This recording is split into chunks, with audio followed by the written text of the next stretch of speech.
After a scoundrel tricked me into losing all the supplies in my space and then threw me into a pile of zombies, I was reborn with my special abilities still intact. That very night, I cleared out the supermarket run by that scoundrel. As for him, trash belongs in the trash heap. 10 years after the apocalypse, humans established various survival zones. Ordinary people were protected by those with special abilities, who in return, were served by these ordinary folks. I, luckily, had awakened a spatial ability, though it lacked offensive power. Nearly 50% of the supplies in the 9th safe zone were stored in my space because it was the largest among those possessed by spatial ability users. This made me highly protected, but there's always a weak link, and mine was the boyfriend I had loved for many years. I was unaware of his ulterior motives and his thirst for power. Although he was just an ordinary person without any special abilities, he aspired to rise above others.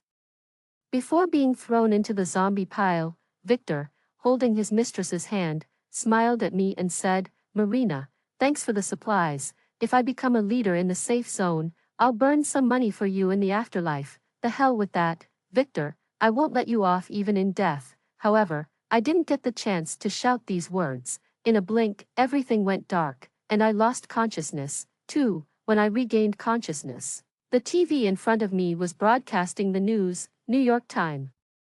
August 23rd evening. C District's kind-hearted citizen Mrs. Nina was digesting her meal with a walk in the park when she unexpectedly found a man with a dark greenish complexion. I stiffly turned my neck to look at the TV. Although the photo was blurred, I could instantly tell that the man in the picture was turning into a zombie. Give him another minute, and he'd start attacking people. But the news only showed one image and didn't continue the story. I inadvertently shouted, "Zombie, run!" "Opal, what's wrong with you? What zombie?" Hearing my shout, my dad came out of the kitchen holding a spatula. "Dad, I couldn't believe it. I was on a business trip when the zombie outbreak massively escalated. Both my elderly parents were unreachable due to communication failures. When the safe zones were established and long-distance communications were restored, I had no news from them. Working yourself silly. If you ask me, you should change your job. Staying out all night just because of overtime work." Dad handed me a cup of warm water, his face full of concern. "Rest a bit, the egg noodles will be ready soon." I took a sip of water, feeling slightly calmer. Unexpectedly, there seemed to be no dead end for me. "Marina, I'm back." It took me 3 minutes to digest this good news. I greeted my dad and walked into my room to check my abilities immediately. Good. My space was still there and hadn't shrunk. I hadn't measured it precisely, but I had a rough estimate. The space was about 3 meters high, 800 meters wide, and 1,000 meters long. Thinking back to my past life, where I was the equivalent of half the district's warehouse, although I had a prestigious position, I was strictly confined within the safe zone and never really had a life of my own. I longed for freedom, which made it easy for Victor to deceive me. He had contacted 20 spatial ability users to distribute the goods in my space, leaving these people at the base as a guarantee in exchange for a chance for me to travel. The person supposed to protect me had already colluded with him, and together they mercilessly pushed me out when we were surrounded by zombies. In this life, I just want to stock up on goods, find a safe little place, and live out my life peacefully with my parents. As for Victor, I'm not going to let him go either. In this life, he was the first one I took action against. There was still a week left before the zombie outbreak went into full swing. Victor had opened a warehouse supermarket, and the first step in stockpiling was to empty his own supermarket. In his previous life, he had relied on the substantial supplies from the supermarket to gather a group of people with special abilities and establish a territory. Although he didn't have any special abilities himself, he still managed to live quite comfortably. Later, when the safe zone was established, he and a group of friends moved into Zone 9 with the last of their supplies, and that's when they met me. With my help, he managed to live a relaxed and comfortable life in the safe zone. Unlike most ordinary people who had to work frantically every day just to fill their stomachs, he really was ungrateful, thinking that just because he had supplies, he could do whatever he wanted in the safe zone. The leader of the safe zone wasn't someone to be easily manipulated. More importantly, he dared to openly cuckold me. Remembering this made me so angry I couldn't sleep. after eating the lovingly prepared midnight snack from my father, I got dressed and sneaked into the supermarket in the middle of the night. I had the key to a side door of the supermarket, or more precisely, to Victor's office. His office had a side door that directly connected to the stairs outside, and the other door led directly into the supermarket. All I needed to do was enter his office and then sneak into the supermarket from there. I must say, Victor's warehouse supermarket was the largest in the area, with 3 floors in total, each dedicated to selling different types of products. Thanks to the characteristic of time standing still inside the space, I didn't have to worry about food preservation. The first thing I did was rush to the food section on the first floor. The freezers took up too much space. So I took out all the refrigerated and frozen food and piled it in a corner of the space. Things were a bit messy now, so I decided to take the rest of the goods along with the shelves into the space and sort them out when I got home. Victor's supermarket must have just received a new shipment of goods. The freezers were filled with various kinds of meat, such as large meat chops and small rolls, all looking very appetizing. There were also chilled milk and yogurt. I remembered there was a large cold storage at the back of the supermarket. I'd check later if I could open it and maybe pry it open altogether. After 10 years of the apocalypse, although I never starved, I never really had anything delicious to eat. At most, I was just getting by without starving. When I go out later, I definitely need to explore the snack street. As for the foods already on the shelves, like instant noodles, packaged snacks, and various condiments, I didn't even look at them. I just packed everything, including the shelves, into the space. It's just too bad it was too early. I remembered there was a baker on the first floor who steamed a lot of delicious steamed buns and baozi every day. I used to buy a big bag of them to take home and freeze to eat slowly. It took me half an hour to empty the first floor. Then I didn't stop and headed straight to the second floor. The second floor mainly contained household items, like toilet paper, underwear, and socks. Considering I had plenty of space, I emptied it all. These were daily necessities. In my previous life in the safe zone, it was incredibly hard to find paper products. Seeing a whole wall filled with various types of paper products now gave me a great sense of security. I almost emptied the entire supermarket. And I thought about how Victor would react tomorrow morning when he walked in to find it completely empty. His expression would certainly be interesting. Feeling pleased, I made my way to the cold storage on the first floor. The door to this freezer had a keypad lock. After thinking for a moment, I entered 518888. Victor always kept his passwords, like his phone and bank card passwords, very secure around me. But all his 6-digit passwords were this: I had known it all along. Which essentially meant, I want to prosper. I was a bit nervous when entering it, as if it wasn't the password he set, it would be hard to guess. However, given Victor's suspicious nature and how it related to his own money, he would have definitely handled it himself. Sure enough, after entering the password, the lock opened with a click. Wow, it's really cold. Pushing open the heavy iron door, a thick fog hit me in the face. Once inside, the mask clung to my face due to the moisture in my breath. The fabric around my mouth stuck uncomfortably to my skin, urging me to make this quick. Speaking of the mask, it's an essential tool for any raid, as there was no way I could blatantly expose my face in a surveillance-heavy supermarket while stealing. It might not be the most attractive look, but who cares about appearances when they're up to no good? I continued to steal entire shelves of items with a mere touch. They vanished instantly, reappearing in my space. The thought of the security personnel's shocked faces when they reviewed the footage brought a delighted hum to my lips as I began looting the cold storage. It was mostly frozen meats, like imported steaks and large prawns, along with frozen ready meals that could be microwaved in a minute or steamed dumplings. There were also numerous boxes of ice cream. I cleared out the entire cold storage when I left the supermarket. It was still early morning, the streets were deserted, but I knew that from the moment the news broadcast started, the apocalypse had descended. Fortunately, it hadn't reached here yet, and I made it home safely. At home, my parents were still asleep. Sitting in the living room, I pondered my next steps. Currently, I was living with my parents in a high-rise residential area in the city center, which was densely populated. If a zombie virus outbreak occurred on a large scale, our neighbors could turn into zombies. and a mere security door wouldn't hold them off for long. From my 10 years of experience in apocalyptic survival, I knew zombies evolved. Initially, people hoped that zombies would continue to decay until they turned into skeletons without any mobility. However, as the zombie groups upgraded and strengthened, even highly combat-capable humanoid zombies appeared. Apart from their pale gray skin, these zombies were almost indistinguishable from humans and possessed powers far superior to humans. There was once news of 3 humanoid zombies that wiped out an entire small base. I definitely wouldn't take my elderly parents to a survivor's base established after the apocalypse. If I didn't want to reveal the full supplies in my space, I'd have to pose as an ordinary person, which meant living a hard and undignified life at the bottom of the base hierarchy, if I disclosed my special ability.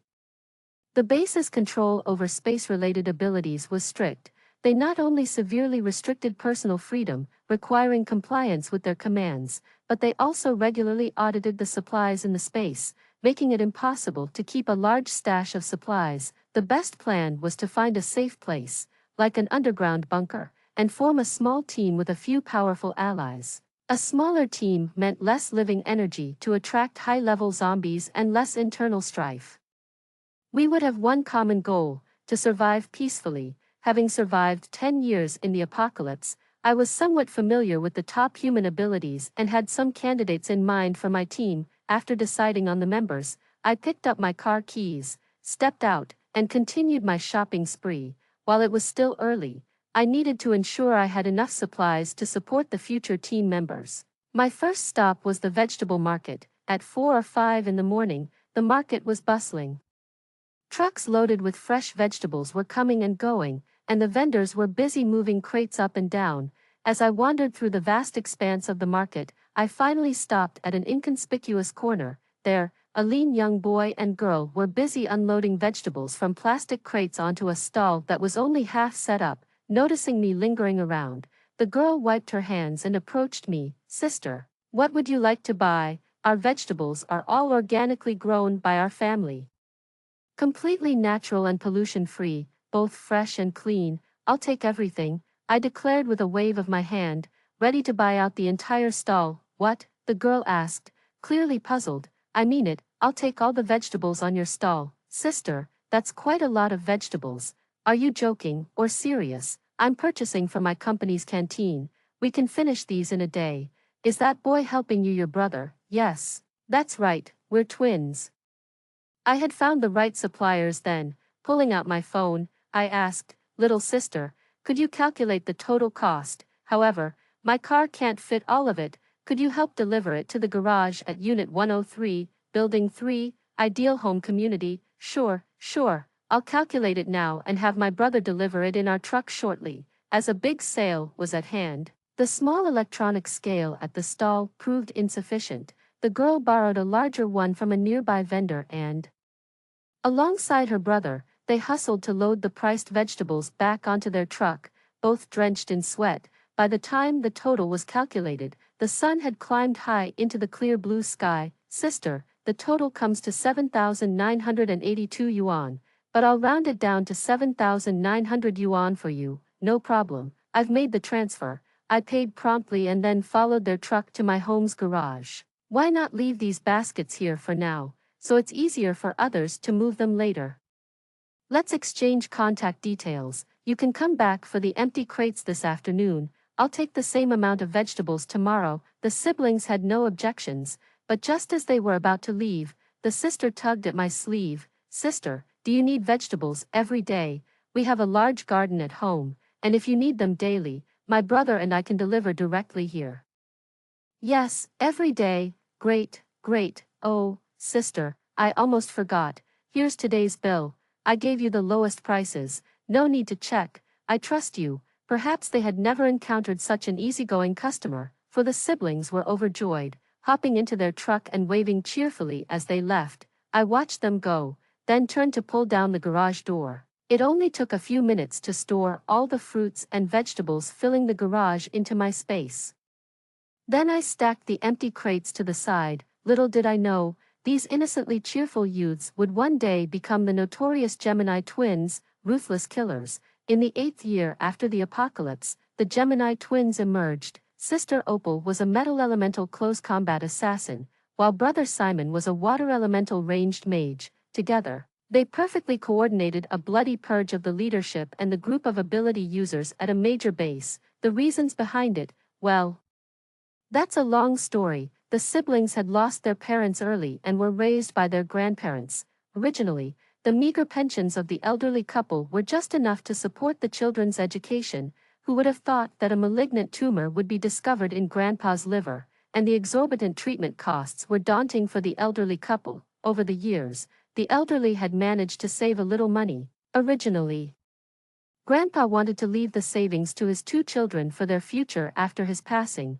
However, the siblings refused to agree. They gave up their studies and took Grandpa from one hospital to another for treatment. Eventually, the tumor was successfully removed, but the family was left heavily in debt. Moreover, during Grandpa's recovery, over 80% of the imported drugs he needed were not covered by social health insurance, leading to another substantial expense.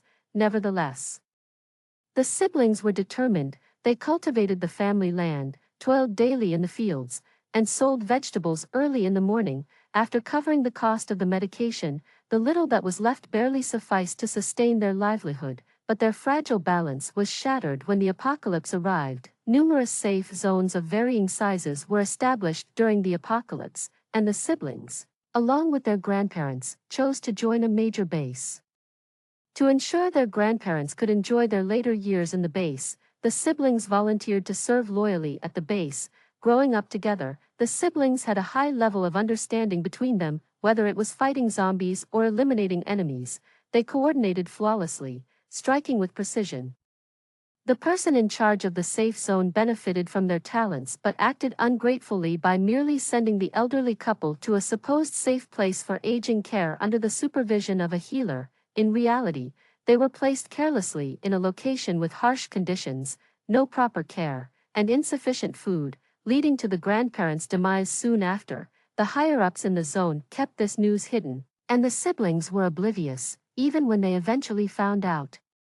Facing the threats of most of the powerful beings within the safe zone, these just adult siblings had no power to resist. They endured the humiliation and, after a few years, found an opportunity to avenge their past grievances. However, they did not trouble those unrelated to the incident, targeting only those who deserved it. Even after gaining their freedom, they never deliberately troubled anyone else. These filial and principled siblings, kind-natured yet capable of decisive action, were ideal candidates for any team. Their family also owned extensive farmland, which, with an earth elemental ability user, could be turned into a refuge from the apocalypse. However, in a world filled with powerful beings of the apocalypse, earth elementals were almost non-existent. The only earth elemental was known for his brutal and bloody deeds, so I thought it best to plan carefully for the long term. I have lived in the apocalypse for so long that I've forgotten the exact day when the zombies completely lost control, but it's certainly not in these next few days.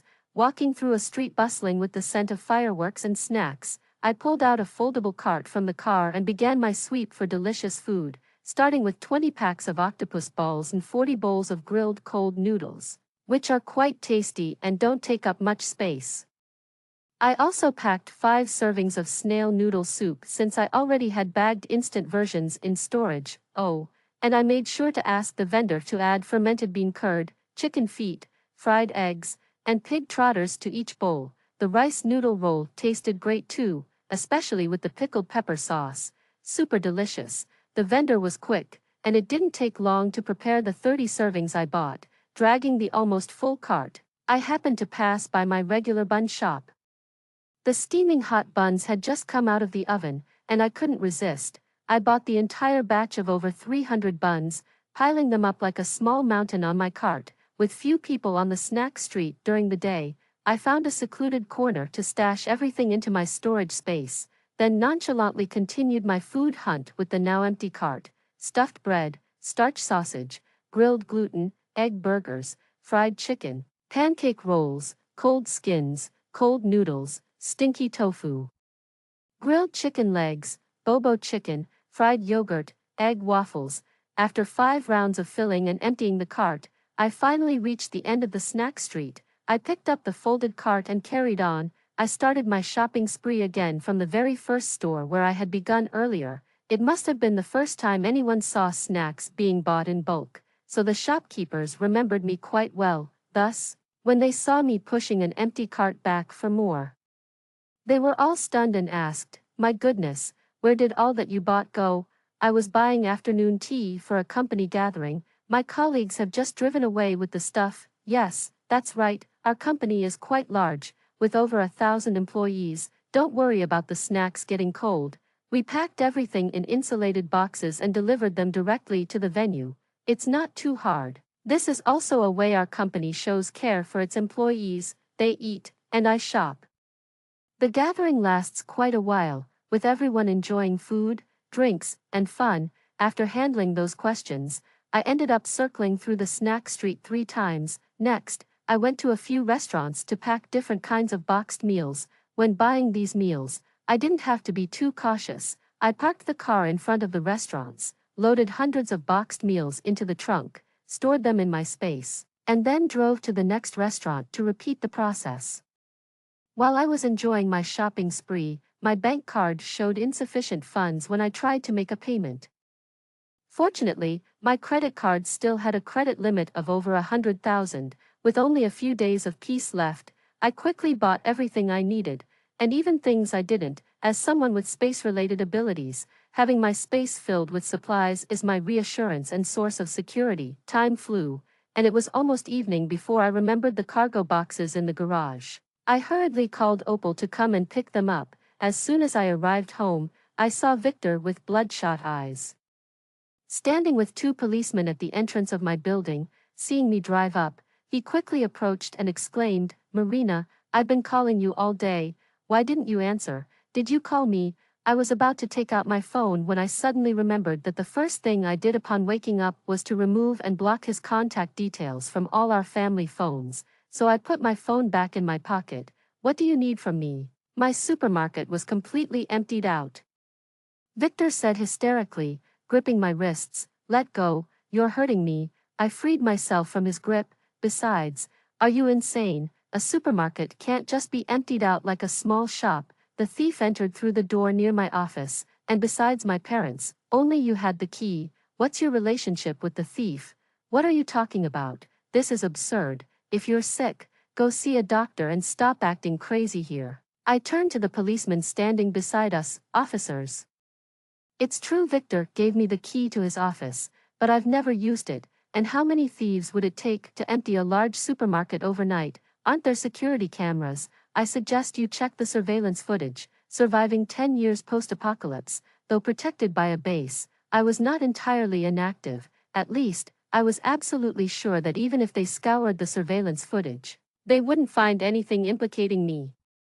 The policeman restrained the somewhat out-of-control Victor, looking at me helplessly. "The supermarket surveillance cameras were all malfunctioning last night for some reason. Only the office cameras still work. Then there's no use in finding me. Do I look like a superhero who could empty a supermarket overnight?" Though I said this, I still felt a bit regretful inside. It would have been great if Victor could see how his supermarket was emptied bit by bit, but this was also fine.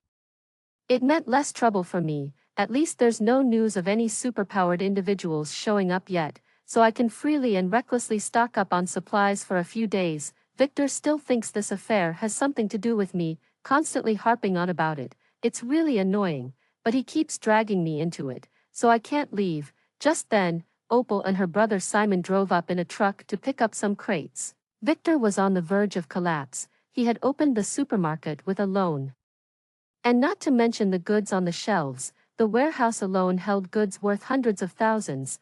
Now that they were all gone, the impact on him was significant. I was standing by, uninvolved, making insensitive remarks that aggravated him. Unable to hold back, he pulled out a small knife from his pocket and lunged at me. The 2 policemen nearby didn't react in time, and I couldn't dodge, so I closed my eyes. However, the expected pain didn't come. Instead, I heard Victor scream in agony.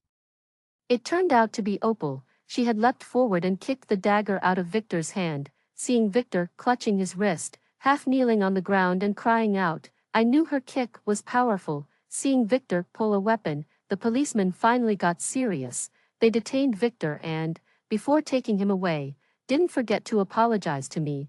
I watched the three of them leave and then quickly turned to thank Opal. It was nothing. Just lending a hand, she said nonchalantly, waving it off, but still showing their youthful nature. As the siblings were leaving after moving the crates, Simon pulled me aside. Sister, I know everyone has secrets. I won't talk about this. About what? I asked, feigning ignorance with a smile on my face. Nothing much, but sister, our family's vegetable garden has a lot of fresh fruits and vegetables. Why don't you come over tomorrow and take as much as you want? That little rascal. Still thinking about making a big sale at a time like this. I sighed in resignation. Okay, send me the location on my phone. I'll take as much as you have tomorrow. The siblings lived in the countryside, over an hour away from the city center. I headed there early in the morning to finish collecting the produce quickly, hoping to spend the rest of the day raiding various snack bars and restaurants. Unexpectedly, when I arrived at the village, not only were the siblings there to meet me, but also their grandparents, especially the grandfather, who appeared exceptionally thin, likely due to illness, but had an extraordinary demeanor and a commanding presence. The family welcomed me warmly into their home, which was located in a somewhat secluded area. It was a two-story house, slightly old but well-maintained, built along a river, with small courtyards in the front and back enclosed by walls. As I entered their home, I immediately noticed a wall in the living room adorned with cold weapons like katanas and spears. Wow! You have these kinds of things at home. I approached for a closer look, noticing that each item was polished to a shine, clearly well used. These are some of the weapons I use for training, Opal explained, leading me to the backyard. There, surprisingly, were wooden posts used for stance training, arranged from shortest to tallest, with the tallest almost 3 times my height. Without a word, Opal stepped onto the tallest post and then leapt down, landing steadily on the ground. Wow! You've been practicing martial arts since you were young. Yes, my grandfather was a martial arts master when he was young. He taught me all this. No wonder the Gemini assassins emerged so formidably. Yesterday, Opal managed to overpower Victor with just one kick. The martial arts skills passed down in her family are no joke. Wow, a family steeped in martial arts, I say, turning to Simon, who remained silent. Did your younger brother also train in martial arts from a young age, Leo? He never took an interest in all that fighting stuff, only loved tending to the fruits and vegetables in the garden. For some reason, our garden always grows better than others. It's thanks to him that we can make a living by selling these produce at the market, Grandma said affectionately, patting Simon on the head. That's quite impressive too. I give Simon a thumbs up. After sitting at their home for a while, the siblings took me to their vegetable garden. A short drive of just over 10 minutes brought us there. The garden was impressively large, a verdant sea extending as far as the eye could see. At first, I pretended to load boxes of fruits and vegetables onto the truck, but soon realized that not much could fit. With no one else around, I simply waved my hand and stashed everything into my storage space. The siblings had suspected since yesterday that I had some tricks up my sleeve, but they never expected something so direct, and both exclaimed in surprise, Opal, Leo, pinch me, am I dreaming? Simon, sis, I saw it too. All those things just vanished into thin air. They exchanged glances, then turned their curious eyes back on me. Opal, how did you do that? Sis, I placed a finger to my lips and whispered, Shoo, it's a secret, known only to the 3 of us. The siblings nodded seriously. Got it. We won't tell anyone. It's easier to deal with young people, without all the scheming and backstabbing. Despite being betrayed by Victor once, I felt an inexplicable sixth sense that these siblings were trustworthy. Besides, they were smart kids. Even if I didn't tell them today, they would have guessed something eventually. Might as well clear the air and earn some favor. As it turned out, my approach was right, and I could feel them growing closer to me. Together, we harvested all the ripe fruits and vegetables in the field and stored them away by noon. They enthusiastically invited me to stay for lunch, but I had other things to stock up on, so I politely declined, paid for the produce, and left. Before leaving, I turned to them seriously. You too, call me Big Sister, as your elder. I won't keep secrets from you. The apocalypse is coming soon, and the scenes from zombie movies are about to become reality. I want to team up with you to fight against the zombies. What do you think?" Perhaps overwhelmed by the gravity of my words, the siblings looked at each other, and it took a moment for Opal to respond. "Are you serious, sis? You're not joking. Everything I've told you is true. My secret is that I have special abilities. And it's likely that you will awaken similar abilities after the apocalypse." As I spoke, I pulled out a cabbage from my storage space and then put it back in. In their eyes, a cabbage suddenly appeared and then disappeared in my hand. They were excited to hear that they might also awaken abilities. "Opal, sis, I believe you. We're willing to team up with you." Seeing his sister agree, Simon quickly raised his hand in support. "Very good." I smiled slightly and turned to leave, but Opal grabbed my wrist. "Sister, you're also stocking up for the apocalypse, aren't you? Let's forget about the payment for today." "No, take it," I insisted. "Use all the cash you have to buy some medicine that Grandpa needs, then spend the rest of the time by our elder's side and don't go anywhere else. When the time comes, I'll come to find you. The supplies in my space are enough to last our two families for a very long time." The girl couldn't hold back her emotions and hugged me tightly, sobbing, "Sis, how can you be so kind?" After returning to the city from the countryside, the first thing I did was frantically raid various restaurants until late into the night. When I returned home exhausted yet content, upon entering, the house was quiet. My parents had already gone to bed early but left a night light on for me. On the dining table, there was a thermal container, a midnight snack prepared by my parents. I sat quietly at the table, opened the container, and savored this simple, serene, yet blissful moment. In my previous life, I couldn't take care of my parents when they needed me. This time, I am determined to survive the apocalypse with them. The next 2 days, I stockpiled like mad. Since I was determined not to stay here, my stocking up was a bit reckless. On the third day, early in the morning, I drove my parents quietly to Simon's family. When poor, one looks after themselves. When capable, one helps the world. I'm just an ordinary person, in the face of disasters.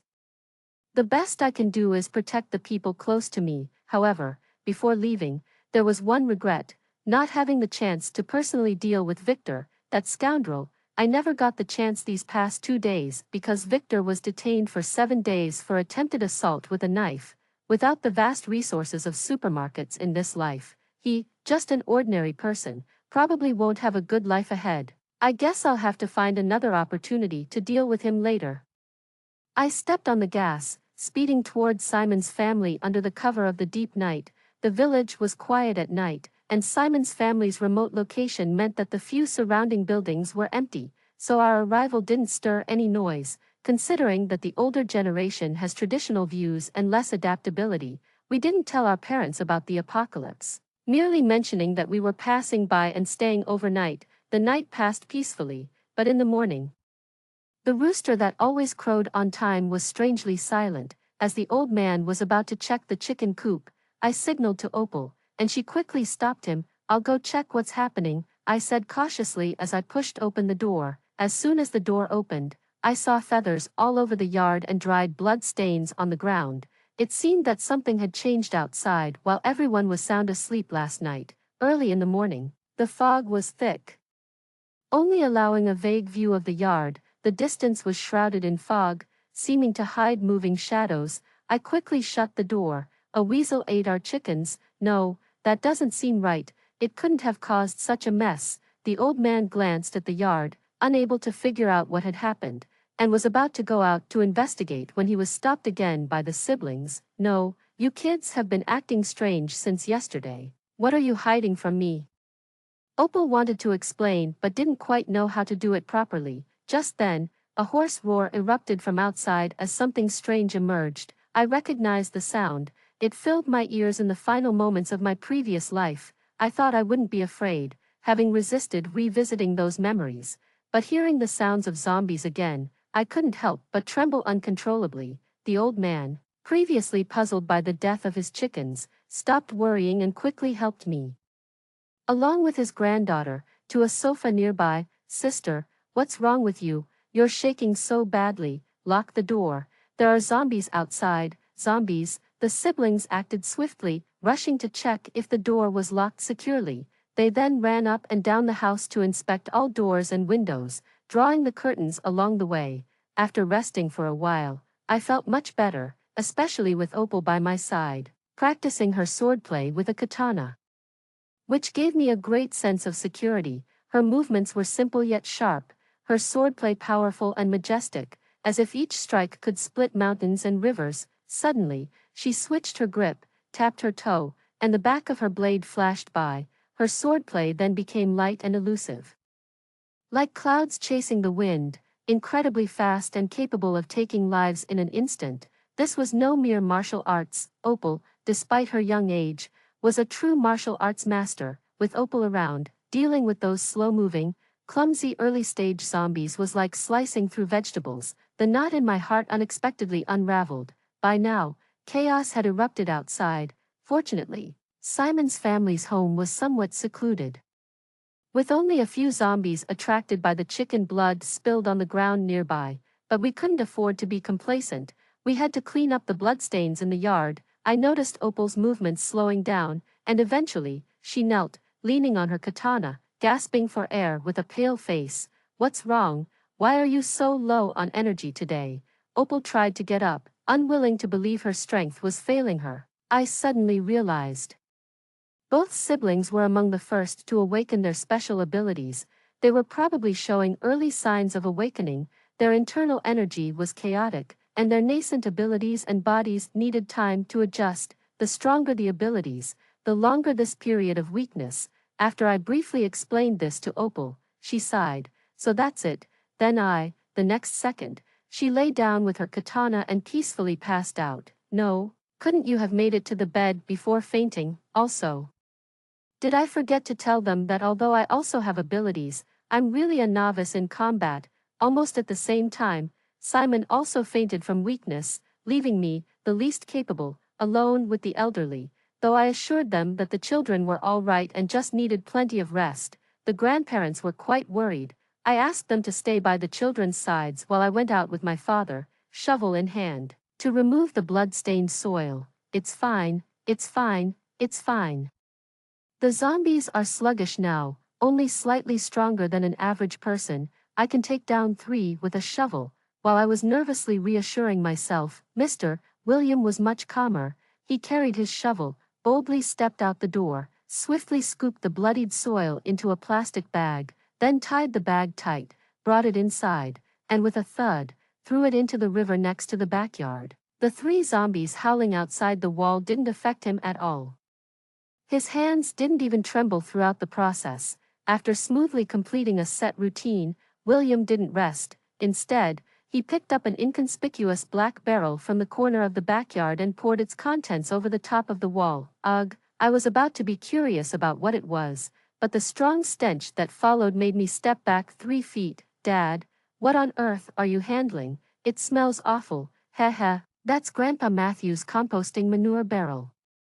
I figured since these creatures are sensitive to the smell of blood, using something with a stronger odor might cover our family's scent. "Smart thinking," I said, holding my nose and giving a thumbs up. Indeed, this method proved effective. The zombies that had been clawing at the corner of the wall staggered away. I was initially worried that the conservative mindset of the elders from both sides would make it hard for them to accept the zombie apocalypse. Surprisingly, their ability to adapt surpassed ours. Almost immediately upon seeing the zombies, they adjusted their mindset, especially after learning that I had a space filled with supplies. My parents completely relaxed. "Mr. William, just eating, drinking, and occasionally fishing by the river. Life is pretty good. It's like retiring early." Ms. Leilani, Simon's grandma, has a real knack for gardening and flower keeping. I really should learn from her. As for Simon's grandparents, seeing their grandchildren breathing steadily and looking healthier, they became less worried. Matthew even found time to teach me martial arts. I was very interested in the antique black gold tang sword, so he taught me a set of sword techniques called 9 Revolutions Sword Technique. The 9 Revolutions Sword Technique has been passed down through generations. It's powerful, with unpredictable moves and complex patterns, making it difficult for enemies to anticipate. Opal also learned this technique. She started martial arts at 3, wielded a sword at 5, and has now mastered it. Could I become as skilled as Opal if I practice for over a decade? I recalled Opal's commanding presence while wielding the sword, eager to try. You can't. Seeing my disappointed expression, Matthew added, but try hard, and perhaps you could match 2 or 3% of her skill. Okay, that's good, although, that last part really didn't need to be said. The first step in learning the sword was to swing it 3,000 times a day. On the third day, just when I felt like I was about to lose my right arm, Opal and Simon finally woke up. A mysterious and powerful energy wave emanated from them, and then, I'm so thirsty and hungry, I need water, I need food. Seeing them so lively, everyone's hanging hearts finally settled. After eating and drinking, the siblings eagerly began to explore their own supernatural abilities. There weren't many changes in their lives. Opal had a gold-based power, manifesting as golden energy that could turn her body into metal, impervious to blades. Simon had a water-based power, able to conjure a small cup of water out of thin air. As for other uses, they would have to slowly figure them out themselves. However, the siblings' abilities developed in the direction of infrastructure. Initially, it was about strengthening the home's concrete walls. Opal would metallize a small section each day, believing that someday our courtyard would possess a highly defensive metal wall. As for Simon, he took on the responsibility of providing water for the household. He always felt that the virus had contaminated the water sources outside, so all the water used for eating and drinking was conjured by him. Besides that, farming and fighting zombies also became an important daily routine, although I had a space full of supplies.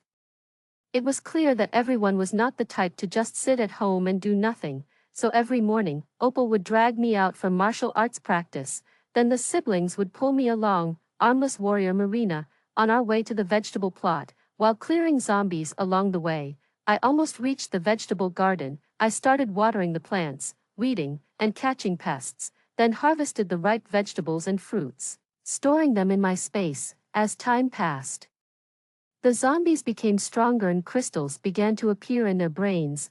Initially, these crystals were the size of soybeans or rice grains, but they have now grown to the size of eggs. These crystals are valuable, even more precious than gold before the apocalypse. However, my space isn't qualified to store them, so until now, this is actually the first time I've come into such close contact with these crystals.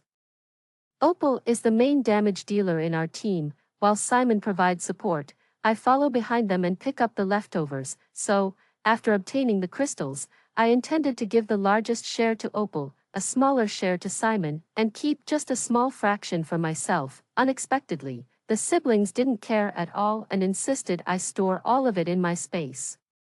They preferred to enhance their own abilities through constant practice and training rather than relying on these items extracted from the zombies' brains, so, I had no choice but to store these crystals in my space. Honestly, due to my limited contact with them, I wasn't very clear on how to use them. Disaster struck 2 months after the apocalypse began. I had prepared a large box in my space to store the crystals we collected during our outings. I didn't even look at each crystal. I just threw them directly into the box in my space. Today, I figured the box was almost full and thought about clearing out a new one. When I reached in, however, I pulled out an empty box. Where were the crystals? Where were the crystals we 3 musketeers had gathered over the past 2 months? Items in my space don't just disappear mysteriously. Normally, I don't check my space often since whatever I need appears in my hand with just a thought. This time, having lost so many hard-earned crystals, I quickly delved deeper into my space, only to be stunned by what I saw. My space, originally just a chaotic, vast rectangular area with boundaries but no distinct directions, now had an up and down, a sky and an earth. It was as if, like Pangu creating the world, I watched light, clear yang rise to form the sky, and heavy, turbidine sink to form the earth, thus dividing my space into heaven and earth. Curiously, I crouched down, picked up a clump of black soil, and rolled it between my fingers. It felt just like ordinary soil. I stood up and waved at the high, unreachable blue sky. I tried walking around and discovered that all the materials were stored in one corner of this vast world. As usual, items would appear in my hand with just a thought. My God, isn't this amazing? Is this still my space? I was still marveling at the immense changes in my space when I suddenly heard my dad calling me. Normally, I would just need to open my eyes and withdraw my consciousness from the space, but this time, my dad's voice was right next to me, yet he seemed unable to see me and turned to leave to look for someone else. I'm right here. I opened and closed my eyes, only to find myself still in the space. Could it be? Can my space now contain living things? So, had I completely entered my own space? Help, how do I get out? Almost the moment I thought of leaving, everything went dark for a moment. And the next second, I was back in my original room. Oh my goodness, after coming out, I pondered for a long time and finally attributed the changes in my space to the crystals. This could explain why a whole box of crystals mysteriously disappeared from the space. This is a significant matter. I pursed my lips, deciding to keep it to myself for now, to use it as my last trump card. Lowell Village was already sparsely populated, mostly with elderly and children remaining while the younger adults had gone out to work.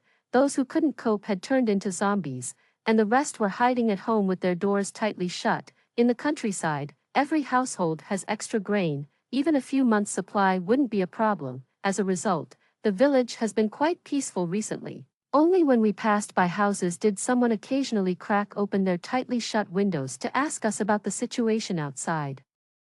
We generally responded truthfully. There are fewer monsters now, but it's still not completely safe. If you want to go outside, you should prepare an appropriate weapon. Some of the braver ones had already started doing some farming. Seeing that they were fine, everyone else stopped hiding at home too. After squatting for more than 2 months, the crops in the fields had been somewhat neglected, except for the vegetable plot we tended, which was thriving. Gradually, the surviving villagers came to our house, wanting to trade money for food. At times like these, money isn't much use, Simon said, somewhat distressed. It wasn't that he was stingy, but starting to give away vegetables could lead to more people coming to ask for food. Could we really give to everyone? Leo, your aunt has watched you grow up. Please, make an exception. My little Bao hasn't had fresh vegetables for a long time. He's malnourished and his little face is yellow. If not money, we could trade for something else. The villagers gathered at the front door, attracting several zombies, which caused a bit of a commotion. Fortunately, Opal swiftly dealt with them with a flash of her blade. The villagers seemed stunned by her actions, and the scene unexpectedly quieted down. After a while, an elder spoke up. Young man, there are no bad hearts left in our village. Otherwise they would have just stolen from the vegetable plot. Now, there aren't many of us left. Almost everyone's here. If you turn a blind eye. His words felt a bit like moral coercion, but he wasn't wrong. With such a large vegetable plot, if the villagers really wanted to steal, we couldn't stop them. Thinking of the vast black soil in my own space, which was incredibly fertile just by looking at it, I could plant the vegetables in the space. With that thought, I stepped forward and said, we can trade for food, but bring zombie cores in exchange. After speaking, I took out a small knife, walked over to a zombie's head, and extracted the core from its brain, then showed it to everyone. This is the core, located in the zombie's brain. As the saying goes, money makes the world go round. Now, with food scarce and Opal's dramatic emergence, everyone hesitated for a moment. Then they went home to find suitable tools, figuring out how to kill zombies and obtain their cores. Within an hour, a villager had obtained a core and successfully traded it for a kilogram of cabbage, which only increased everyone's enthusiasm. Since there were many vulnerable individuals in the village, the siblings volunteered to help. By the afternoon, I had collected nearly half a box of cores. When night fell and it was quiet, I went back into the space to observe. The cores placed during the day transformed into multicolored elemental light points, slowly merging into this world. As the light points faded, I could feel the air becoming richer with the essence of life, and I could also sense that the boundaries of the space were slowly expanding. The villagers of Lowell Village managed to sustain themselves successfully. Consequently, their daily routines revolved around physical training, chopping zombies, mining crystal cores, and farming, repeating these activities day after day. The zombies around us were almost completely eradicated. Although Simon eventually declared that everyone could farm without having to exchange crystal cores anymore. The villagers still habitually patrolled outside the village every day, handing over any crystal cores they collected to me for safekeeping in a special space. They said that these crystal cores were like cockroaches, visible in small numbers locally but hiding in large numbers elsewhere, requiring daily clearance to prevent a sudden overwhelming infestation that the few people in Lowell Village could not withstand. Word somehow got out, and gradually, many outsiders came with crystal cores to exchange for food. Among these people, many wanted to settle in Lowell Village. There were several vacant houses, but the villagers collectively resisted this, consequently, checking the empty houses periodically to ensure no outsiders had sneaked in became part of our routine. On a brighter note, the village slowly witnessed the emergence of several individuals with special abilities. Simon's elderly parents, who had lived a lonely life in the past, awakened to unknown powers. The old man, now with a rosy complexion, no longer gasped for breath after walking a few steps. Full of vigor, he could take down a group of zombies single-handedly with his saber and spear. My mother developed a wood-based healing ability and became the village doctor in Lowell Village, tending to anyone with minor ailments. Others included Granny Mabel with her immense strength, Thomas who could fly, Ted with his earth-based abilities, and Colin with his wood-based powers. Thomas was a member of the village patrol team, and every morning he could be seen flying above the village. Colin and Ted formed a team, recently focusing on building walls and planting trees around the village. Thanks to the continuous supply of crystal cores, my space also became increasingly sophisticated, evolving into a world with mountains, lakes, seas, and the cycle of the sun and moon. It lacked only living creatures to match a real miniature world. Everything was progressing in a direction far better than in my previous life. One day, Granny Mabel and I manned a stall at the entrance of the village. As the village land expanded and yield increased, we decided to set up a stall where nearby teams could exchange crystal cores for food daily. In the freezing weather, I wrapped myself in a thick coat, clutching a hand warmer, feeling somewhat drowsy. By noon, a squad of 7 arrived. 1 crystal core for half a kilogram of food. A familiar voice startled me awake, opening my eyes. It indeed was that damn Victor. Yes, young man, take a look. This is all we have left on the stall. Granny Mabel responded. We only have 100 crystal cores. Can we exchange them for everything on the stall? That won't do, dear. This all weighs over 100 kilograms. Granny Mabel immediately refused. What do you mean no? Look, each of my crystal cores is the size of a fist. The largest ones nowadays are only the size of eggs. How can yours be the size of a fist? How big do you think a brain is? What do you mean? You people from small villages haven't seen the world. It's 100 for everything. Take it or leave it. No deal. Granny Mabel sternly refused and motioned them away. You old fool. You'll exchange today whether you like it or not. A tall, muscular man from the squad stepped forward and tried to push Granny Mabel aside, but found she wouldn't budge an inch. Damn it, get out of my way. He used both his hands but still couldn't push the old woman aside. Oscar, what's taking so long? Just grab the stuff and let's go, Victor yelled from the side. Victor, you son of a turtle, why are you yelling? This old lady's tougher than she looks. Think you can do better? Oscar's face turned red while Granny Mabel remained cool and composed. It seemed the village had been too peaceful for too long, facing trouble for the first time. Granny Mabel probably wanted to make a big scene to relieve her boredom and also to set an example, especially since there were quite a few onlookers nearby. Screw it, I'll do it myself.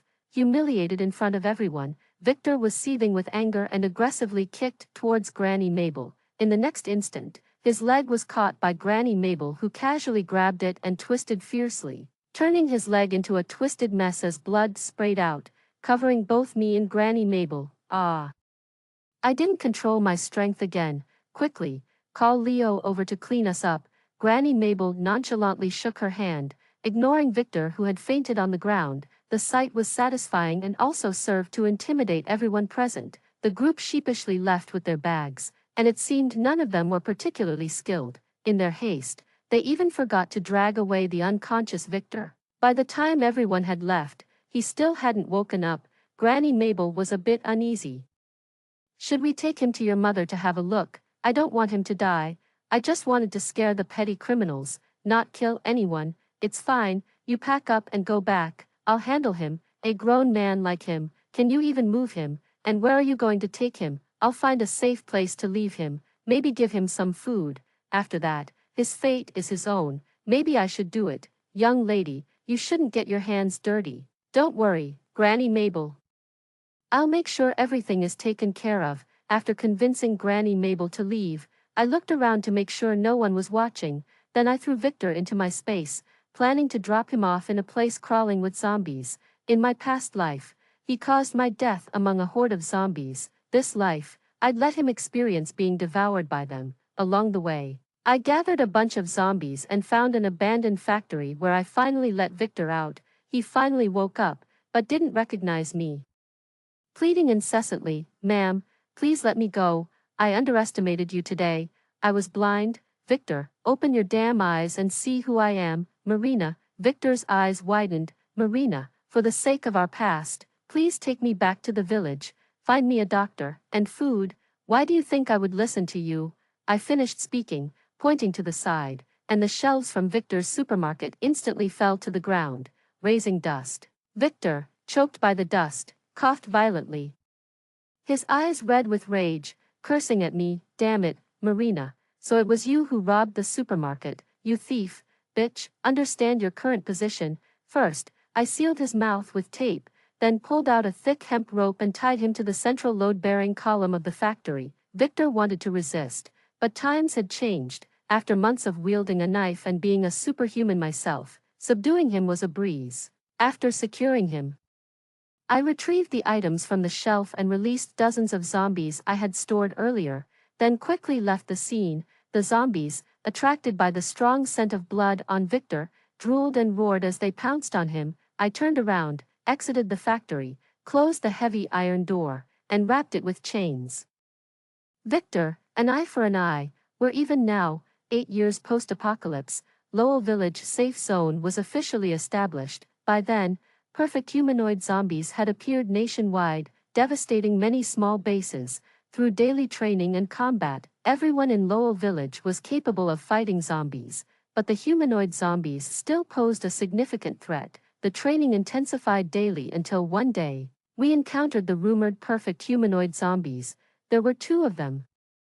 And aside from their grayish-blue skin, they looked just like humans, yet, their lethality was immense. Despite the efforts of Opal and other metal-manipulating superhumans, the metallic walls surrounding Lowell Village, strong as they were, could not withstand the assault of the perfect humanoid zombies. They tore open the metal walls with their bare hands, and a tide of regular zombies flooded in through the gaps. It was a do-or-die moment for Lowell Village. Everyone gathered by the river to strategize, and a group of elderly with graying hair stepped forward. "You take the women and children and swim away from the East Harbor. We old folks will hold them off here for a few minutes." Naturally, the children disagreed, but everyone despondently understood that this was the best course of action. If they stayed, they would all perish here. Granny Mabel, determined, pushed people towards the backyard. "Don't hold us back. The future of Lowell Village depends on you." And there I was, just coming out of a ditch, right into this life or death farewell. Hey, there's always a way out. I have a good idea. What's the idea? There's no time to explain now. Everyone line up quickly, then close your eyes. After so many years, the villagers trusted one another deeply. After confirming I was not joking, everyone did as I instructed. Women and children were at the front, the able-bodied in the middle, and the elderly voluntarily at the back. I touched each one briefly. Within 3 minutes, I had moved everyone into a safe space. Just then, the first perfect humanoid zombie appeared in my line of sight. I waved at it and then also entered the safe space. Thereafter, the villagers temporarily lived in this safe space while Matthew, along with a sibling pair and several other highly capable villagers, targeted isolated perfect humanoid zombies for elimination. Of course, I had to be there too. During the battles, I hid in the safe space, watching with the villagers as the ambush on the perfect humanoid zombies was streamed live in 360 degrees on the sky screen. A child poked my arm. "Marina, didn't you say your knife skills are the best in the village? Why aren't you out there fighting zombies with Sister Opal and Brother Leo?" What do kids know? A true master never shows off unnecessarily.